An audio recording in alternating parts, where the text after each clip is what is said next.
तस्वीर जो कल कोलकाता से आई वो जरा तस्वीर चलाइए, क्योंकि जहां प्रदर्शन हो रहा था, जहां प्रदर्शन हुआ और कैसे प्रदर्शन हुआ, सड़कों पर उतर आए लोग, ये तस्वीर जरा देख लीजिए।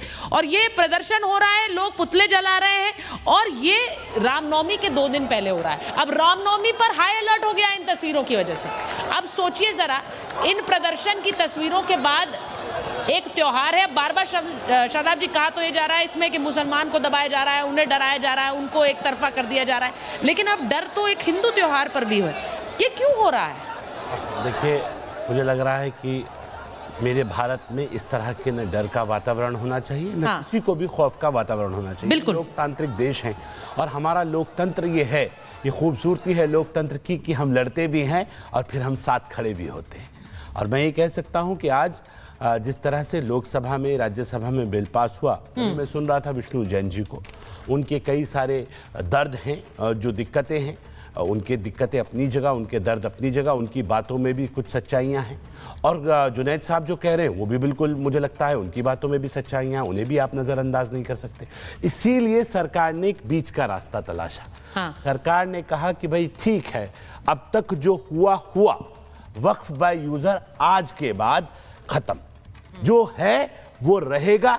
आज के बाद वक्फ बाय यूजर नहीं चलेगा। अब ये नहीं चलेगा आपने मस्जिद कहीं बना दी, कहीं कब्रिस्तान बना दिया और अब आप कहें कि इसे दर्ज कर लीजिए। अब वक्फ बाय डीड होगा, अब वक्फ बाय डीड होगा, अब वक्फ बाय यूजर नहीं होगा। तो ये एक अच्छी ईमानदार पहल, मुझे लगता है कि इससे खूबसूरत रास्ता नहीं हो सकता था, इससे खूबसूरत बात नहीं हो सकती थी। एक बहुत ईमानदारी के साथ सरकार ने दोनों पक्षों को एक इनकी कुछ परेशानियों को देखते हुए और उनके हालात को देखते हुए एक बीच का रास्ता निकाला है। सरकारें यही करती हैं, लेकिन इसमें भी दिक्कतें हैं।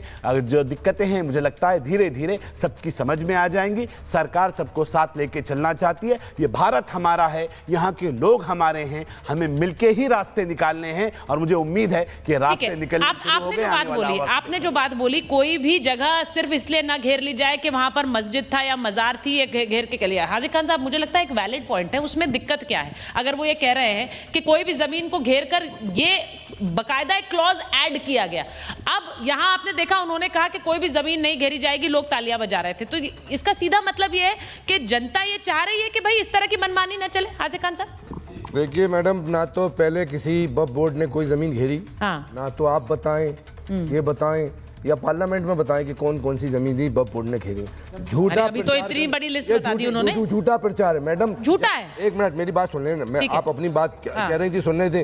मैं कहता हूँ वक्फ जो है, एक कह रहे हैं एक तरह 3 तरह का वक्फ होता है। नंबर 1 वक्फ अल औलाद, एक नंबर जो गरीबों के लिए दी जाती है। मेरी प्रॉपर्टी होता है एक यूजर से, डीड से या यूजर से दर्ज होता है। मैंने ये कहा बनना शुरू हुई है यार, 20 साल 25 साल से दर्ज होता है वक्फ, या आप उससे होता है यूजर से, अब आगे डीड से होगा। यही बात तो आई है, यही बात तो आई है। मैं वक्फ के तरीकों की बात नहीं कर रहा था, आप मुझे गलत ना कोट करें। अपनी प्रॉपर्टी अपने विवेक पर अपनी मर्जी से वक्फ की, वो वक्फ मेरा हक है, मैं कर सकता हूँ।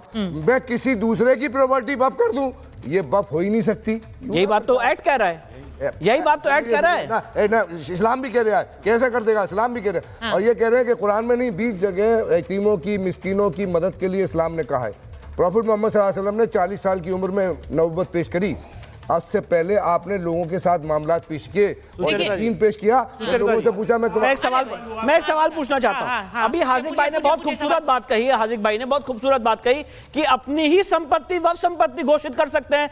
हाजिक भाई, आपने एक्ट तो देखा ही होगा, आप विद्वान आदमी हैं, एक्ट में भी यही लिखा है कि आप अपनी ही संपत्ति वक्फ संपत्ति घोषित कर सकते हैं। जो पहले वक्फ एक्ट 1995 था, सुचरिता जी, उसमें डेफिनेशन नहीं थी, उसी को बदला गया है। तो जो बात आप कह रहे हैं वही बात इस एक्ट में आई है, तो आपको दिक्कत क्या है? भाई मैं कह रहा हूँ आर्टिकल 40 को खत्म किया।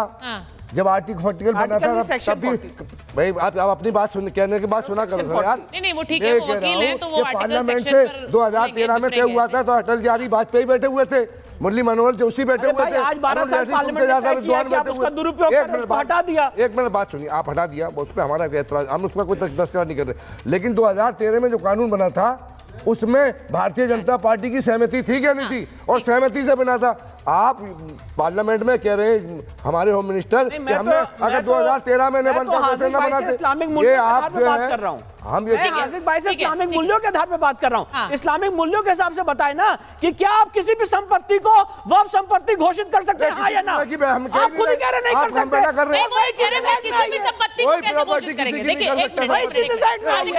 हाजिक खान साहब, आप अपनी संपत्ति को वक्फ कर सकते हैं, वो कह रहे हैं किसी भी संपत्ति को वक्फ कैसे कर सकते हैं? कोई जगह घेर ली और फिर बोल दिया कि वो इस्तेमाल होती रही और फिर कहा अब तो ये वक्फ की हो गई। उनका सीधा मतलब ये है। मैं एक बार फैज साहब एक बात वक्फ औलाद मेरा है, तो मेरी औलाद खत्म हो जाएगी, फिर हम लोगों को चली जाएगी वो प्रॉपर्टी, औलाद भी जनरल हो जाएगी, लोगों के लिए चली जाएगी। जब तक मेरी नस्ल चलेगी इतना आसान नहीं है ना, उसके बाद वो चली जाएगी। इतना आसान नहीं है जितना आप बता रहे हैं। मैं एक बार जरा सवाल लेना चाह रही हूँ, लोग सवाल पूछ रहे हैं। एक मिनट रुकिए। हाँ बोलिए। मैं आप लोगों से एक गंभीर सवाल करना चाहता हूं। आप लोगों ने एनआरसी के मुद्दे पे भी लोगों को भ्रमित किया था कि नागरिकता चली जाएगी, कागज मांगे जाएंगे। आज 4-5 साल हो गया, हम जिस एरिया से आते हैं मुस्लिम बहुल क्षेत्र है, वहाँ के गरीब मुसलमान, वंचित मुसलमान आपसे पूछना चाहता है, आज इसी बिल को मोदी लाया, ये सांप्रदायिक भाजपा को ठप्पा लगा रहे हैं। इसी बिल को जब 2010 में यूपीए के शासनकाल में आया था, तो यही लालू प्रसाद यूपीए का प्रमुख घटक दल था, उसने कहा था ये बिल जो आप लाए हो ये ढीला ढाला है, कुछ सख्त बिल लाना चाहिए अगली बार। तो आया सख्त है? अब सख्त आया। अब सख्त उतना सख्त है भी नहीं जितना सख्त लालू ने डिमांड किया था। लालू यादव ने जगह जगह का नाम लेकर के अतिक्रमण का वास्ता देकर कहा था कि नहीं, वक्फ बिल जब भी आएगा इससे सख्त आना चाहिए, हम उसका समर्थन करते हैं। जब आज मोदी जी और भारतीय जनता पार्टी की सरकार इसी बिल को लाया है, तो आप लोगों में भ्रम पैदा क्यों कर रहे हो और क्या नुकसान है? ये तो एनआरसी वाली बात हो गई ना, किसी से कागज नहीं मांगा गया, लेकिन आप लोगों ने देश में आग लगाने का काम किया, मुस्लिमों का ये जो धर्मेंद्र जी देखिए वो जो क्या कह रहे हैं, वो कह रहे हैं कि किसी से कागज नहीं मांगा गया। आपने यही भ्रम फैलाया कि कागज मांगेंगे। अभी हाजिक खान साहब ये कह रहे हैं कि कागज कहां से दिखाएंगे। वो कह रहे हैं कि ये भ्रम मत फैलाइए। सुचारिता जी, इस देश को चलाने के लिए एक संविधान नाम की पुस्तक है जिसकी आस्था पूरे देशवासियों की है, जिसमें उसके आर्टिकल 26 में लिखा हुआ है कि धार्मिक मामलों की स्वतंत्रता और प्रबंधन उस धर्म के लोग करेंगे। उसका आपको हक मिला हुआ, अधिकार मिला हुआ, संविधान दिया हुआ है, हर एक धर्म के लोगों को मिला हुआ है। कभी अपने दिमाग में बैठा के मत बैठिए कि इस्लाम को मिला है तो हिंदू को नहीं मिला है, जैन साहब यहाँ खड़े इनको भी मिला हुआ, सबको मिला हुआ है। ये जो धार्मिक स्वतंत्रता का अधिकार संविधान ने भारत में दिया है, उस धार्मिक स्वतंत्रता को छीनने वाला बिल है, इस पे हमारा विरोध है। अगर आप उसमें इंटरवीन करेंगे। नहीं, वो कह रहे हैं फिर तो लालू जी भी सांप्रदायिक हैं। ये बोलिए आप लालू जी सांप्रदायिक हैं, क्योंकि वही कह रहे थे कि इसमें मेरी बात पहले पूरी होने दीजिए, फिर मैं सवाल नहीं, बोलिए। अगर आप उसमें इंटरवीन करते हैं, भारतीय जनता पार्टी को अगर ये बिल इतना इंपॉर्टेंट लगता था, उसको लगता था कि मुसलमानों का शोषण हो रहा है, गरीब मुसलमान के हक मारे जा रहे हैं, तो 10 साल तक सोती रही। 10 साल तक क्यों सोती रही? 10 साल तक भारतीय जनता पार्टी ने जितनी जमीनें दिखी, रेलवे की दिखी, उसको बेच दिया। सेना की जमीनें अयोध्या के अंदर किसको बेची गई है? भारतीय जनता पार्टी के मित्रों को बेची गई है। अब जमीन हो गई खत्म। अब तीसरी सबसे बड़ी जमीन कहां से ले आए? वक्फ की जमीन दिख रही है उनको। तो ये मुझे बता दीजिए कि जो विवादित वक्फ की जमीनें हैं उस पर उनका हक क्यों नहीं रहा? अगर 12 साल से ज्यादा विवादित रहेगी तो उसे सरकार की संपत्ति घोषित कर दी जाएगी। ठीक है। अगर आज कोई विवादित जमीन पर सरकार का कब्जा है तो सरकारी मान लिया जाएगा, ऐसे क्यों मान लिया जाएगा? दूसरी बात, अगर वक्फ करने वाला मुस्लिम है तो ये बता दीजिए कि उसके मैनेजमेंट में गैर मुस्लिम लाने की क्या आवश्यकता है? आप भी वक्फ करिए। आप एक लॉज डाल देते कि हिंदू भी वक्फ करेगा, जैन भी करेगा और ईसाई भी करेगा, बौद्ध भी करेगा, क्रिश्चियन भी करेगा, आप उसमें सबको डाल देते। ठीक है। उसमें क्या दिक्कत है? अब जैन साहब जो यहाँ पे ज्ञान दे रहे हैं, जैन धर्म के लोग हिंदू धर्म के वेद को नहीं मानते, उपनिषद को नहीं मानते, लेकिन ज्ञान जरूर देंगे उस पर। तो समस्या इस बात की है, जिसको जो मानता नहीं है सुनिए चलाता है। आप जातियों में मत बांटे, समझे? हिंदू हिंदू है, हिंदू सनातनी है, कोई जैन और ये और वो और कोई नहीं है।